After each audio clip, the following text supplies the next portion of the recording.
24 ঘন্টার ভিতরে 94 বার এই পৃথিবীর ভিতরে ভূমিকম্প হয়েছে অল্প কয়দিনের ভিতরে। মস্কারি মনে করেন না।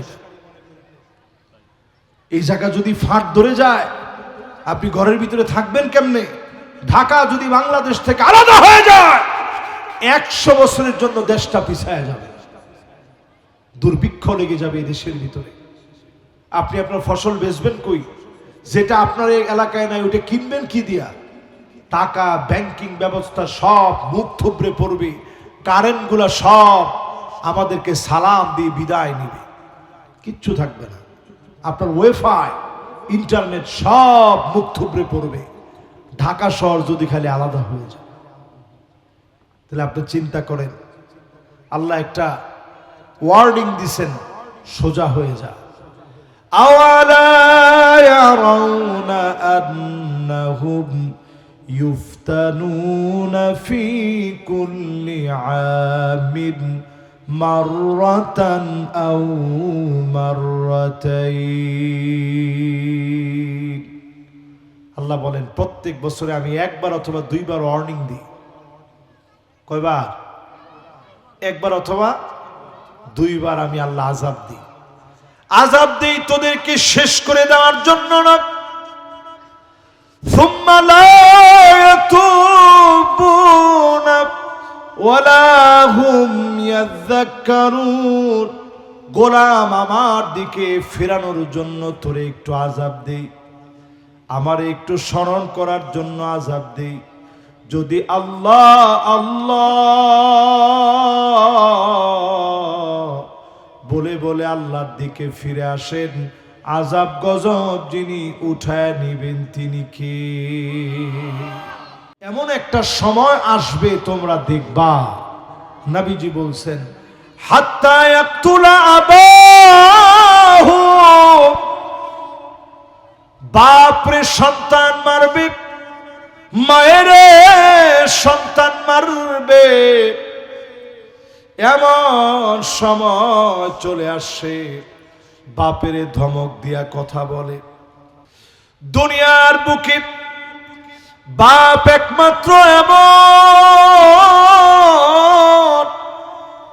নিজের চাইতে সন্তানরে বড় বানাতে চায়, একমাত্র আপনার বাপ। এই বাপের সঙ্গে যদি নমনীয় হয়ে কথা বলেন, মাথা নিচের দিকে নামায়া যদি কথা বলেন, মায়ের সঙ্গে ঘাড় নামায়া যদি কথা বলেন, যিনি আপনার উপরে খুশি হয়ে যাবেন তিনি কে? এই যে লাইলাতুন নিসফে মিন শাবান, শাবানের মধ্যরাত, শবে বরাতে আমরা কান্নাকাটি করি। যেই ছেলে মা বাপের সঙ্গে বেয়াদবি করে, ওই ছেলের মাপ শবে বরাতে হবে না।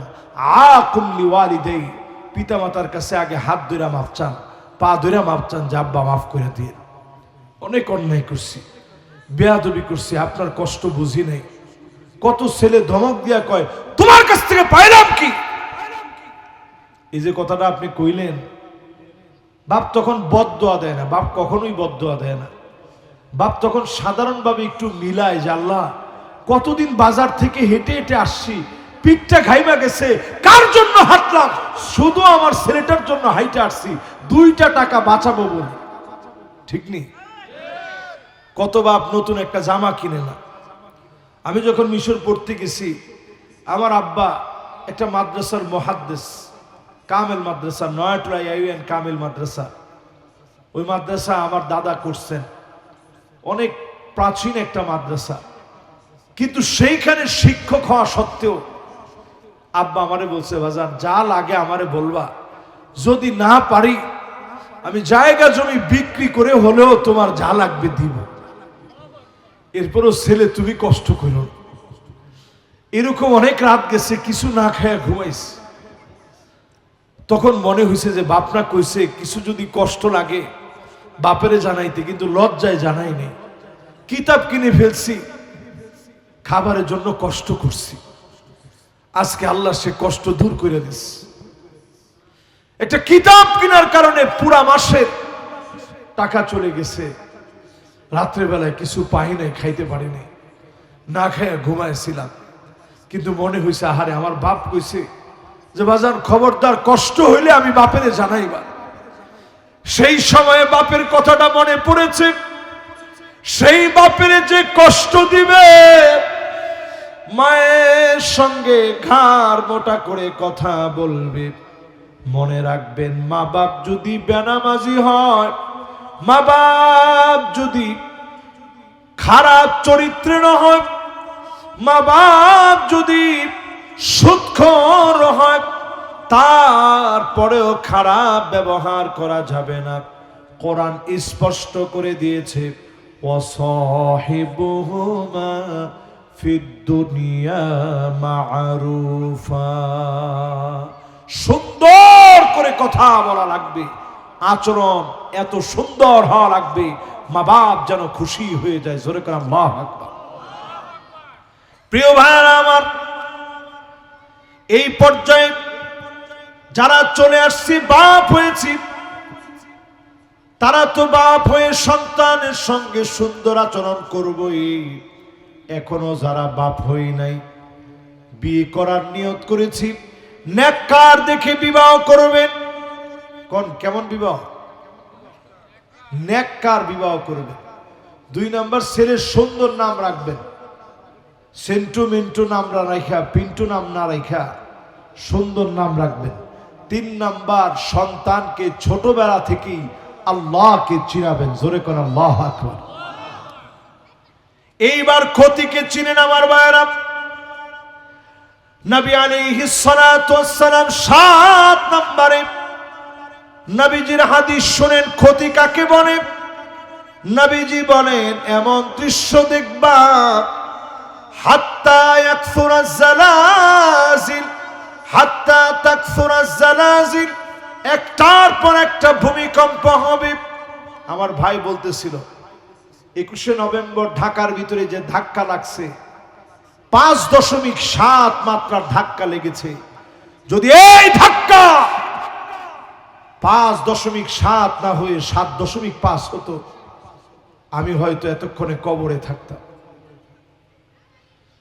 কত বিল্ডিং গুলা সব সেজদায় পড়ে যেত, এরপরেও তো ভাই নামাজি হতে পারে নাই।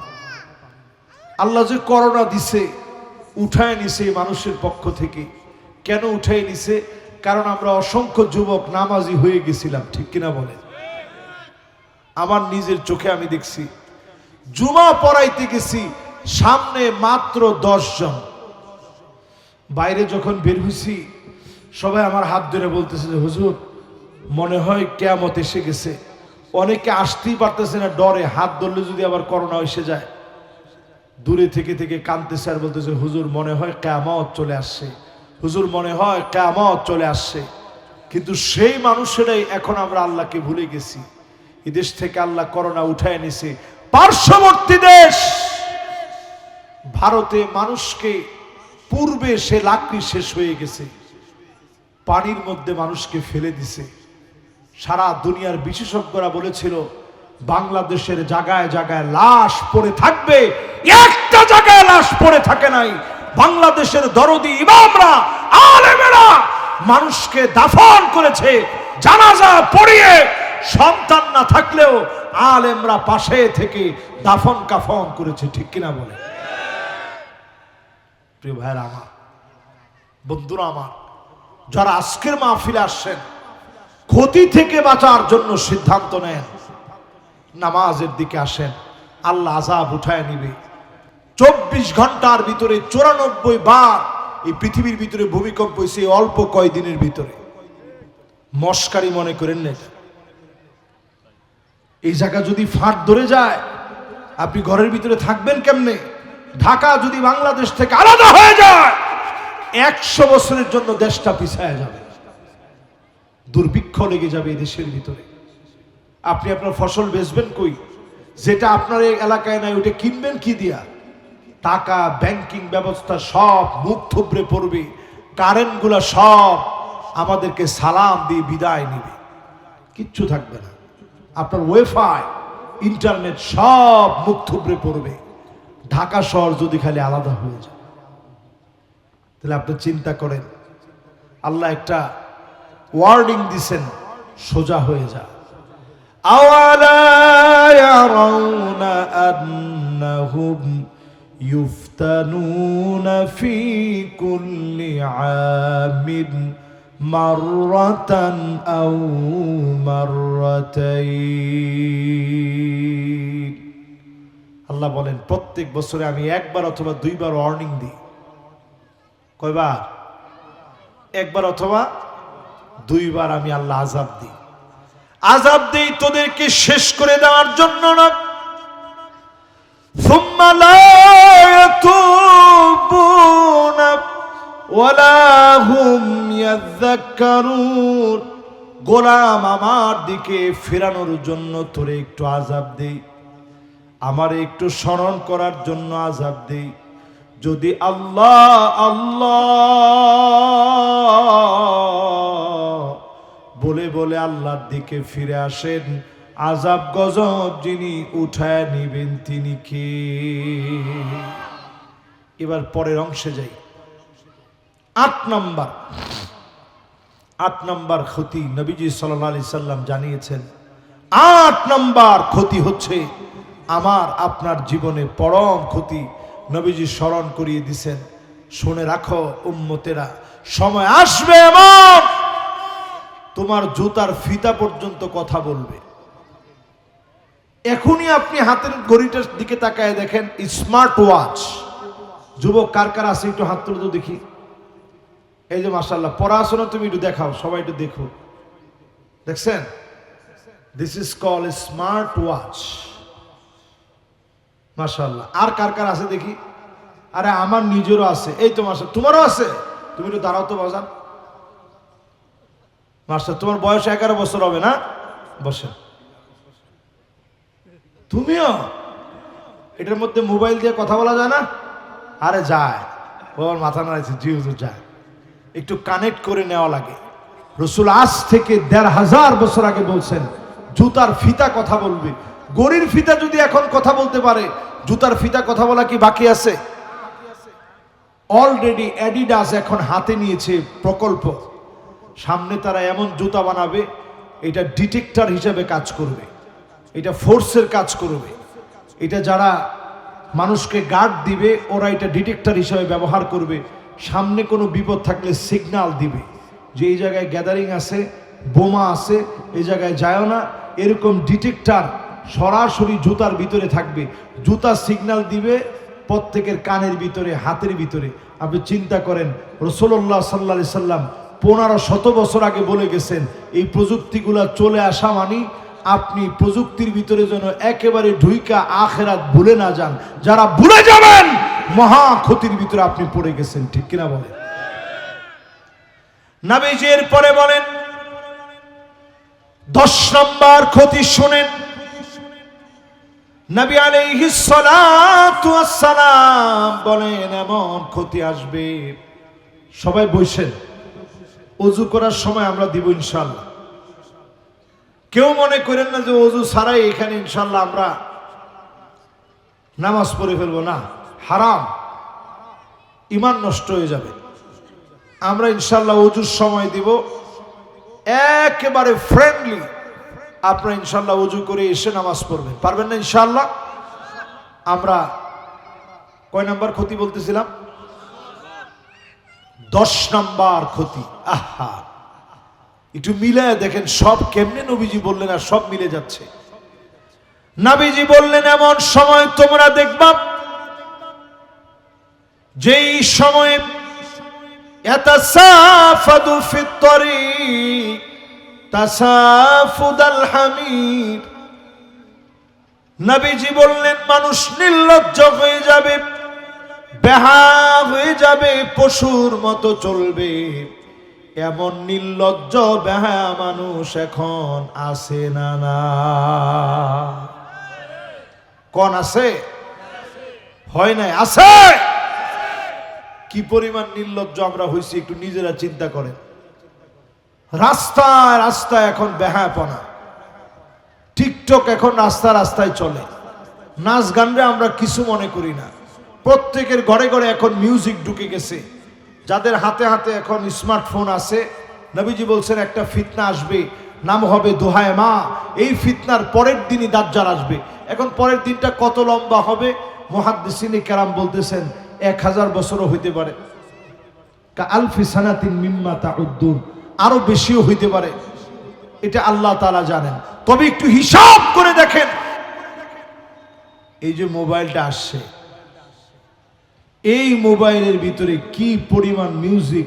মা নামাজ পড়তেছে, 2 বছরের বাচ্চা, ওরে মোবাইলটা দিয়ে গেছে, ও মোবাইলে মিউজিক বাজাচ্ছে, তালে তালে ও চুপ করে আছে। এরকম ঘটনা এখন আছে না নাই?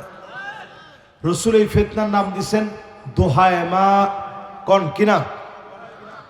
আবার কেউ গিয়া মেয়ের নাম রেখে ফেলায় না যে হুজুরে খুব সুন্দর একটা নাম কইছে দোহায় মা, আজকে থেকে আমার মেয়ের নাম রাখলাম দোহায় মা। নবীজি যখন এই নামটা উচ্চারণ করছেন, সাহাবায়ে কেরাম বলেন, ইয়া রাসূলুল্লাহ, এটা আবার কেমন ফিতনা, আগে তো কখনো নাম শুনি নাই। নবীজি বলছেন, এমন ফিতনা লাতামাতহু লাতমাতান, প্রত্যেকটা ঘরে ঘরে গিয়ে ফিতনাটা চড়াবে। চড়ানো বুঝেন? মানে থাবড়াবে। থাবড়ানো বুঝেন? মানে আঘাত করবে, এক কথায়। মাশাআল্লাহ, এই কথা যখন নবীজি বলছেন, সাহাবায়ে কেরাম অবাক হয়ে গেছেন। প্রত্যেক ঘরে ঘরে গিয়ে থাপড়াবে, আঘাত করবে, এটা কেমন ফিতনা? এখন একটু তাকায় দেখেন, ঘরে ঘরে এরকম মোবাইল আছে না নাই? 16 বছর যারা দেশ শাসন করেছে, ওরা প্রত্যেকের ঘরে ঘরে একটা একটা মোবাইল দিছে নাকি? বক্তব্য দিলেও বাস্তবে আপনারা পান নাই, না পাইলেও আপনারা কিনে নিছেন। প্রত্যেকের ঘরে ঘরে 3টা 4টা করে এখন মোবাইল আছে, ঠিক না ভাই? এই জন্য আমার ভাইয়েরা, সব ক্ষতি থেকে বাঁচার জন্য আল্লাহ পাক 4টা ফর্মুলা দিলেন। 1 নাম্বার ফর্মুলা,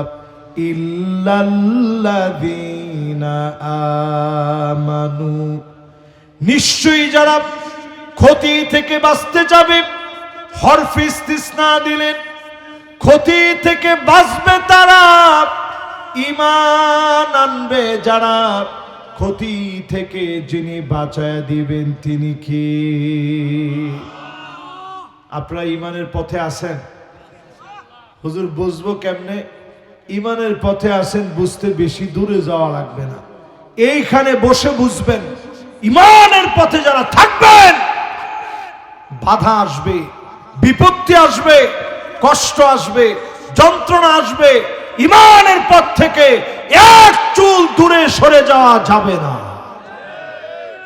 ঠিক নেই? নবীজি বলে গেছেন কেমন ঈমান লাগবে।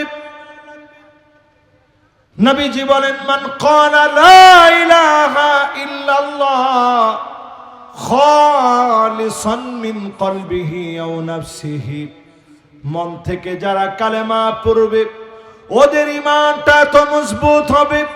নবীজি সেদিন আমার আপনার জন্য দাঁড়ায় থাকবে, শাফাত করবে। নবী যেদিন শাফাত করবে, দলে দলে যিনি ডেকে ডেকে জান্নাতি বানায় দিবেন তিনি কি? আমাদের অনেকের ঈমান শেষ হয়ে গেছে, খবর নাই। এই জন্য ঈমানের একটা প্যারামিটার আছে। সর্বনিম্ন ঈমানের প্যারামিটার হচ্ছে প্রতি রাতে ঘুমানোর সময় অন্তত স্মরণ করবেন কয়টা ভালো কাজ করছেন, কয়টা মন্দ কাজ করছেন। ফাআনতা মুমিন ইযা সাররাতকা হাসানাতুক ওয়া সাআতকা সাইয়্যাতুক ফাআনতা মুমিন। নবী জীবনের প্রত্যেক দিন যদি ভালো কাজ আপনাকে ভালো লাগায়, মন্দ কাজের কারণে মনের ভিতরে যদি ব্যথা লাগে, ফাআনতা মুমিন, আপনি মুমিন। নবীজি বললেন, প্রতি রাতে ঘুমানোর আগে একটু মনে করে ঘুমান, চোখ দিয়ে পানি গুলা ছেড়ে দেন। 1-2 ফোঁটা পানি যদি চোখ দিয়া গড়ায়া পড়ে, হতে পারে আইনানে লা তামাসসুহুমান নার, ওই দিনের কান্না মালিকের কাছে এমন কবুল হয়ে যাবে, জাহান্নামের আগুন যিনি হারাম বানায় দিবেন তিনি কি? শেষ ঘুমের আগে একটু নিজের চোখ দিয়ে যেন পানি ঝরে। এই জন্য প্রত্যেক দিন একটু না একটু কাঁদবেন, চুপচাপ একটু মোরাকাবার হালতে থাকবেন। নামাজের পর দৌড় দিয়ে বের হয়ে চলে যায় না, চোখটা বন্ধ করে একটু মোরাকাবার হালতে চিন্তা করবেন, আল্লাহ কত গুনাহ করছি আজকে। ঘুমাতে গেলে চক্ষুটা বন্ধ করে চিন্তা করবেন, আল্লাহ কত বড় বড় গুনাহ করে ফেলছি, আল্লাহ আমি নালায়েক। মাশাআল্লাহ, ভাইরা ওযু করে চলে আসছে, লিল্লাহ তাকবীর। আজকে নামাজ হবে ইনশাআল্লাহ, ইনশাআল্লাহ কম। প্রিয় ভাইরা আমার, তিনি ঈমান আছে কিনা কোন প্যারামিটারে দেখব? ঘুমানোর আগে একটু মাপবেন, আল্লাহ আমি কি ভালো কাজ বেশি করতে পারছি, মন্দ কাজ কি কম হয়েছে, আল্লাহ আজকে কি গুনার কাজ একটু কমাইতে পারছি। এরকম যদি মনে করে ঘুমাইতে পারেন, দেখবেন ইনশাআল্লাহ আপনার ঘুমটা শেষ ঘুম হয়ে গেলে যিনি মাফ করে জান্নাতি বানায় দিবেন তিনি কে? আমার যুবকরা, আমার মুরব্বীরা, আমার বাবাজিরা, আজকে থেকে প্রতিদিন ঘুমের সময় এটাকে বলে আত্মসমালোচনা। সবাই কোন কি সমালোচনা? ঘুমের সময় আত্মসমালোচনা করবেন। আমরা আত্মসমালোচনা করি না তো, আমরা আরেকজনের সমালোচনা করি। চায়ের দোকানে বসে আরে সে একটা মানুষ হলো, আত্মসমালোচনা করেন। গীবত বাদ দিয়ে আত্মসমালোচনা করেন। আপনি নিজে নিজের প্রশ্ন করেন, আমি কত খারাপ, আল্লাহ তুমি ছাড়া তো কেউ জানে না। হযরত আবু বকরের মতো সাহাবী, কেউ যদি ওনার সামনে প্রশংসা করে ফেলতেন, আমরা প্রশংসা শুনতে খুশি হই। আমরা যদি আমাদের নামের আগে বড় বড় টাইটেল বলে, আমাদের মনটা খুশি হয়ে যায়, বাপরে বাপ আমি তো বিরাট আলেম, আমার নামে যে প্রশংসা শুরু হয়েছে, আহা। অথচ আবু বকর রাদিয়াল্লাহু তাআলা আনহুর মতো সাহাবী, উনার সামনে প্রশংসা হলে তিনি বলতেন, আল্লাহর কাছে কায়দা কায়দা বলতেন, আল্লাহুম্মা লা তুআখিযনি বিমা ইয়াকুলুন। আয় আল্লাহ, মানুষ আমার নামে যা বলতেছে এগুলার জন্য তুমি আমারে পাকড়াও করো না। কেউ জানে না মালিক, সে অন্যায় গুলার কারণে আমি আবু বকরকে তুমি পাকড়াও করো না। আয় আল্লাহ, সেগুলা তুমি মুছে দাও। ওয়াজআলনি খায়রাম মিম্মা ইয়াযুন্নুন। মানুষ যেমন ধারণা করে তার চাইতে আমারে সেরা বানায় দাও। আমিও আল্লাহর কাছে বলি, আল্লাহ লোকেরা নেককার মনে করে ওয়াজ করতে আমাদেরকে নিয়ে আসে, আমরা কেমন কেবলমাত্র আল্লাহ আমি নিজে জানি। আল্লাহ আপনি মেহেরবানি করে নেককারদের, আল্লাহ নেককারদের দলে, নেককারদের সাথে আমাদেরকে শামিল করে নিয়েন, পড়েন আমিন। প্রিয় ভাইরা, ঈমান আছে কেমনে? এই প্যারামিটারের পরে আল্লাহ তাআলা বলছেন ওয়া আমিলুস সালিহাত। ঈমান আছে বুঝবা কেমনে? বুঝার জন্য তোমার আমলে সালেহ লাগবে। সবচেয়ে বড় আমলে সালেহের নাম একটু পরে যে সালাতুল আসর, এটা সবচেয়ে বড় আমলে সালেহ। এখানে সংগঠিত হবে। নামাজ পড়বেন আপনি, নামাজের সেজদা যখন দিবেন মনে করবেন জাতে পাকের কুদরতি কদমের মধ্যে সেজদাটা দিতেছেন। নিজের মনটারে এমন বানাবেন যে আল্লাহ আমারে তো তুমি শিকল দিয়া টাইন আনতে পারতা, সেজদা দেওয়াই লাগবে, তুমি বাধ্য করতে পারতা, আল্লাহ তুমি তা করো নাই। গরুর দড়ি যেরকম লাগায় নাকের ভিতর দিয়ে, 2 লক্ষ টাকার গরুর দড়িটা ধরে টান দেন, ও আস্তে ঠান্ডা হয়ে যায়, কারণ নাক ব্যথা। তো ওই ব্যথা 2-1 টান দিয়ে ঘাউরামি করার কারণে ওর মনে আছে ব্যথাটা কেমন লাগছে, এই জন্য সে ঘাউরামি করে না, ওর ব্যথা লাগবে এই জন্যে। আপনারা যদি এরকম আল্লাহ দড়ি লাগায় টেনে টেনে নামাজে নিতেন, 1 ওয়াক্ত নামাজ বাদ দিতে পারতেন। এই জন্য আমলে সালেহের দিকে আসেন। কারো দিকে তাকায় যদি মুস্কি হাসিও দেন, ক্রিটিসাইজ করে দিবেন না, সওয়াবের উদ্দেশ্যে মুস্কি হাসবেন, আমলে সালেহে পরিণত হবে। যিনি গুনাহ মাফ করে আপনার নেকির পাল্লা ভারী বানায় দিবেন তিনি কে? একটা হাদিস শোনাইলে আপনারা অবাক হয়ে যাবেন। সবচেয়ে সওয়াবের কাজ কি নবীজির কাছে প্রশ্ন করা হয়েছে।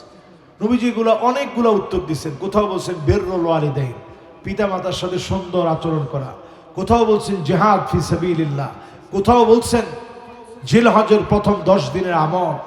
কোথাও নবীজি বলছেন সবচেয়ে সওয়াবের কাজ হচ্ছে মানুষের খাবার খাওয়ানো, সালাম দেওয়া। আরেক জায়গায় নবীজির কাছে প্রশ্ন করা হলো সবচেয়ে সওয়াবের কাজ কি?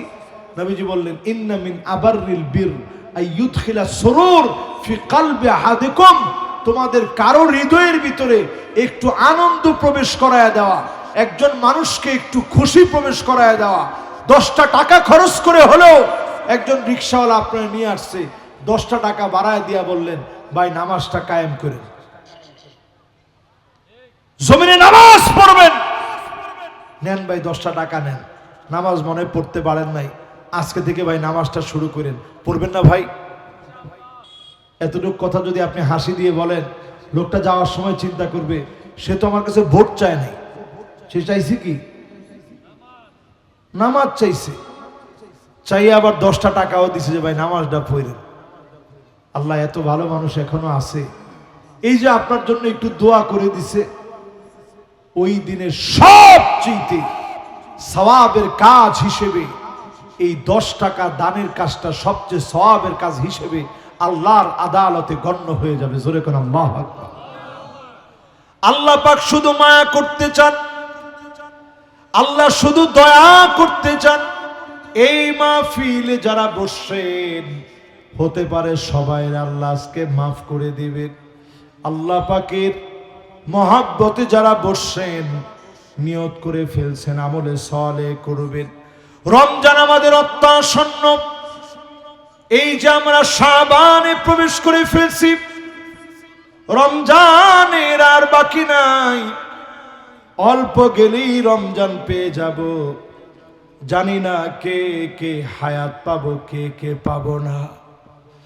আল্লাহর কাছে যদি আজকে বসে বসে নিয়ত করেন আল্লাহ এবারের রমজানে অনেক অনেক আমলে সালেহ করব, নেক কাজ করব, ভালো কাজ করব, এবারে রমজানকে নিজের জীবন পরিবর্তনের জন্য কাজে লাগাবো। যদি আপনি নিয়ত করতে পারেন, একদিকে নিয়ত করবেন, অন্যদিকে যিনি গুনাহ মাফ করে দিবেন তিনি কে? আজকে যদি নিয়ত করতে পারেন, আল্লাহ ফেরেশতাদেরকে বলবে উক্তব, ফেরেশতারা লেখো। আল্লাহ কি লিখবো? এখনো কিছু করে নাই, শুধু নিয়ত করছে। আল্লাহ বলবেন লেখো কাতাবাল্লাহু লাহু হাসানাতান কামিলা, পুরা সওয়াবের কাজ করলে যেমন সওয়াব হবে এর চাইতে বেশি সওয়াব বান্দার আমলনামায় আল্লাহ দিয়ে দিবে। হযরত ওমর রাদিয়াল্লাহু তাআলা আনহু বলেন আল্লাহু আতিয়াব ওয়া আকসার, আল্লাহ এর চাইতে বেশি দেন। আমি যেটা ভাবি এর চাইতে বেশি আল্লাহ দিবেন। শুধু নিয়ত করেন, নিজের পরিবর্তন করবেন। পারবো না ইনশাআল্লাহ? মা বোন সহ যারা শুনছি সবাই আমরা আজকে থেকে আমলে সালেহ করব, নেক কাজ করব। ঘরে গিয়ে আগে সালাম দিবেন, স্ত্রীর সালামের অপেক্ষা দরকার নাই, বিসমিল্লাহ বলে ঘরে পা দিবেন। স্ত্রীকে দেখে মুস্কে হাসি দিয়ে কথা বলবেন, আবার বেশি মুস্কে হাসি দিয়েন না, তাহলে আবার হিতে বিপরীত হবে। এরপরে স্ত্রীর নাম ধরে ডাকবেন, অসুস্থ হলে সেবা করবেন, চোখে পানি আসলে নবীজি 2টা আঙ্গুল দিয়ে মুছে দিতেন। নবীজি ঘুরতে নিয়ে যেতেন, সুন্নতগুলো আদায় করেন, ঝাড়ু দিয়ে দিতেন, তরকারি কেটে দিতেন। এই কাজগুলো জীবনে না করলে একদিনের জন্য হইলেও করেন। নবীজি এই কাজগুলা করছেন। এবার মা বোনদের কাজ কি? মা বোনদের কাজ সারাটা জীবন লাগায়া স্বামীর সন্তুষ্টি অর্জন করেন, এটা আপনার জান্নাতের চাবি হবে। জোরে করে আল্লাহু আকবার। কোন মহিলা যদি মারা যায়, স্বামী যদি বলে আমি তার উপরে খুশি ছিলাম, আল্লাহ মালিক খুশি হয়ে যাবে। এবার কয়জন মহিলার উপরে খুশি একটু মিলায় আনেন। আমার অনেক মা বোন আসছেন, আপনারা মডেলদের পিছনে দৌড়ান। আপনারা যেই সমস্ত মডেলদের পিছনে দৌড়ান, তারা পশ্চিমাদের পিছনে আপনাদেরকে দৌড়াচ্ছে। আপনাদের দৌড়ের কোনো শেষ হবে না। আজকে এই ড্রেস, কালকে ওই ড্রেস, আজকে এই ফ্যাশন, কালকে ওই ফ্যাশন। এই দৌড় দৌড় আপনাকে কবরে নিয়ে যাবে। আমরা বলবো আম্মা জানদের জীবন আদর্শের দিকে দৌড়ান। কি সবর করেছেন, মুসলসল কয়েকটা মাস ছিল এমন, একদিন নবী চুলার ভিতরে আগুন জ্বললে অন্যদিন চুলার ভিতরে কোনো আগুন ছিল না। ওই কষ্টের সময় আমার কোনো আম্মা জান এমন কথা বলে নাই, নবী কেন না খেয়ে আছি, খাবার নিয়ে আসেন।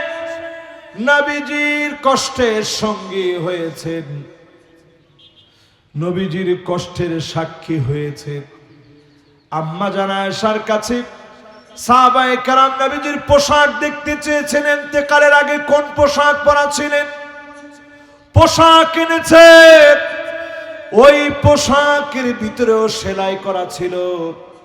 আপনার মনে হতে পারে নবীজির মনে হয় টাকা পয়সা ছিল না। নবীজি টাকা পয়সা চান নাই, যদি চাইতেন লাসারাল উহুদু যাহাবা, মুখে বলা লাগতো না, অন্তরের মধ্যে যদি শুধু আসতো আল্লাহ উহুদ পাহাড়টা স্বর্ণ বানায় দেন, মুহূর্তের ভিতরে স্বর্ণ বানায় দিয়া আমার নবীজির ডান আর বাম দিক দিয়া চলা শুরু হয়ে যেত। এরপরেও নবীজি একবারের জন্য মনের ভিতরে পর্যন্ত আনে নাই। যতবার সুযোগ পেয়েছেন শুধু কেঁদেছেন আর বলেছেন উম্মতি উম্মতি।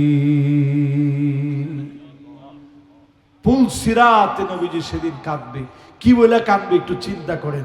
যখন তাকায় দেখবে উম্মতের হাত কেটে জাহান্নামের আগুন থাকবে, নিচের দিক দিয়া দাও দাও করে জ্বলবে। ওয়ালাহু আইনান, জাহান্নামের বড় বড় দুইটা চোখ থাকবে, ওই জাহান্নাম আমাদেরকে গিলে নিতে চাবে। সেই মুহূর্তে শুধু তাকায় থাকবে জাহান্নাম, একটা একটা অঙ্গ পড়বে, দাও দাও করে জ্বালাবে। ওই মুহূর্তে নবীজি আমার পুলসিরাতের কিনারায় দাঁড়ায়া আল্লাহকে ডাক মেরে বলবে, ইয়া রাব্বি সাল্লিম, ইয়া রাব্বি সাল্লিম, ও মালিক দয়া করেন, মায়া করেন, উম্মতদেরকে শান্তি দিয়ে দেন। নবীজির দোয়ার কারণে যিনি মাফ করে দিবেন তিনি কে? শেষ দিকে চলে আসছি, সালাতুল আসর অত্যাসন্ন হয়ে গেছে। বাকি আছে আর দুইটা বিষয়, এই দুইটা করলে ইনশাআল্লাহ ক্ষতি থেকে বাঁচবেন। ওয়াতাওয়াসাউ বিল হক ওয়াতাওয়াসাউ বিস সবর, হকের দাওয়াত দিতে হবে, বাতিলের কাছে মাথা নত করা যাবে না। ইমামকে যদি কেউ বাধা দেয়, খতিবকে যদি কেউ বাধা দেয়, অবশ্যই প্রতিবাদ করা লাগবে।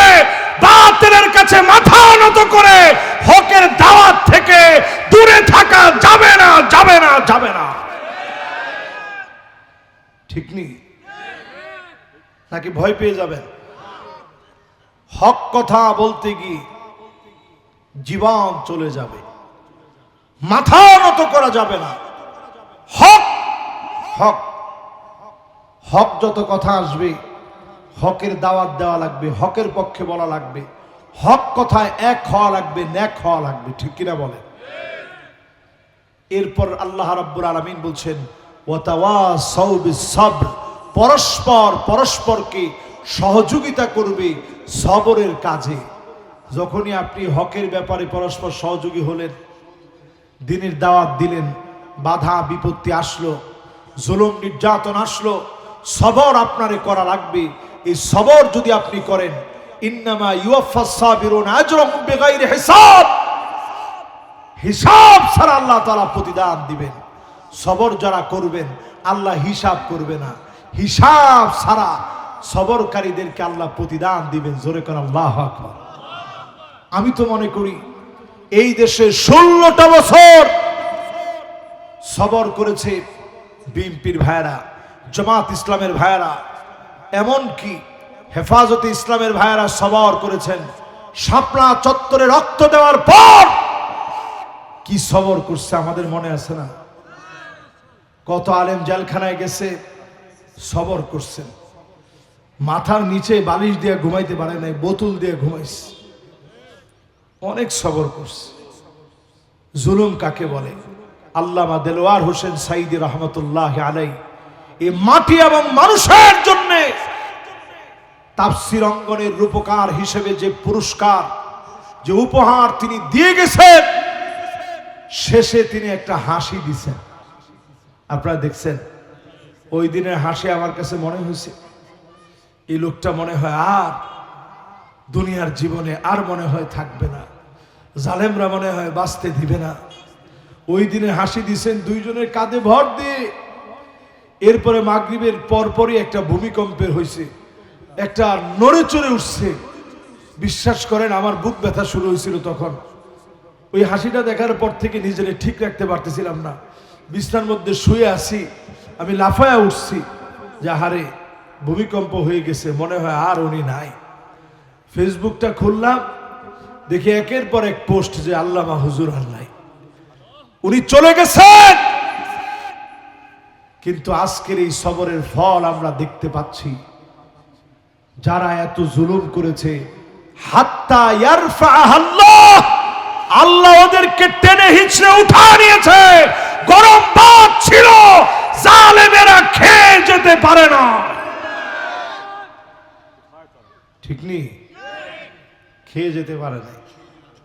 গরম ভাত ভাতের জায়গায় রয়ে গেছে, জালেমরা খেতে পারে নাই। রাজপ্রাসাদ রয়ে গেছে, গণভবন রয়ে গেছে, ওরা থাকতে পারে নাই। জুলুম নির্যাতন তো কম হয়নি। আমি কাউরে ছোট করতে চাই না। কি পরিমাণ জুলুম হয়েছে 16 বছর। এই চেয়ারম্যান সাহেব বলতে পারবে জুলুম কেমন হয়েছে। 16 বছরে কত লোক কবরস্থানে গিয়ে ঘুমাইছে। অপরাধ কি? অপরাধ হচ্ছে তিনি জালেমদের পক্ষ নেন নাই। এই অপরাধের কারণে 16টা বছর জুলুম হয়েছে। এই জন্য আজকের মাহফিল থেকে বলি, প্রিয় ভাইয়েরা আমার, সবর আমরা করতে জানি, সবর আমরা করি। ইতিহাস আমাদেরকে সবর শিক্ষা দিয়েছে।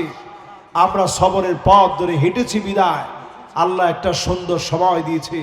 আমরা আল্লাহর কাছে কামনা করি, সব দেখেছি আল্লাহ যেন এই জমিনটাকে উর্বর বানিয়েছে মুসলমানদেরকে দিয়ে। এই জমিনে যেন আল্লাহ রাব্বুল আলামিন আল্লাহর কোরআনকে এস্টাবলিশ যেন এই জমিনে করে দেয়। পড়েন আমিন। ঠিক নেই আমার ভাইরা? সবাই আমরা এটা বিশ্বাস করি। এই বাংলাদেশের মানুষ অত্যন্ত ধর্মপ্রাণ। আপনি এরকম বাংলাদেশ ছাড়া কোন দেশটায় পাবেন? এরকম আসরের নামাজের আগে লোকেরা বসে মনোযোগ সহকারে তাফসীর শুনে ওয়ার্ল্ডের কোথায় আছে? কিন্তু আমাদের দেশের যুবক বলেন, মুরব্বী বলেন, মা বোন কি পরিমাণ আসছে। মা বোনদেরকে বলি, মা বোনেরা, কোরআন আপনাদের অধিকার দিয়েছে নিশ্চিত করে, লিযাকার মিসলু হাজ্জিল উনসায়াইন। যদি আপনি বাবার ঘরে 2 জন মেয়ে, 1 জন ছেলে বাবার থাকে, মেয়েটার অধিকার ওই ছেলের সমান সমান দিছেন। আপনি গাতা দিবেন, জঙ্গল দিবেন, সেটার সুযোগ নাই। হুবহু সম্পদ আপনি যেমন নিছেন, বোনদেরকেও ওই রকম দেওয়া লাগবে। এই বিধান যিনি কোরআনে দিয়েছেন তিনি কে? তিনি চিন্তা করেন, সৌদি আরবের ভিতরে আল্লাহ তাআলা এত বরকত দিয়েছেন কারণ তারা কোরআনকে তাদের আইনের কিতাব বানিয়েছে। কোরআনকে তারা তাদের আইনের গ্রন্থ বানিয়েছে। কোরআন থেকে তারা শরিয়া লগুলো নিয়েছে। এই রক্ষণশীল সৌদি আরব অল্প কিছুদিন ধরে কেমন সারা সারা হয়ে যাচ্ছে, বিপদ তাদেরকে টানতেছে। বাংলাদেশের জন্য আল্লাহ তাআলা যে সুযোগ দিয়েছেন, আমরা এই দেশটাকে নতুন একটা স্বপ্নের দেশ মনে করি। আল্লাহ যেন এই দেশটাকে সুন্দর করে সাজায় দেয়। পড়ে না আমিন।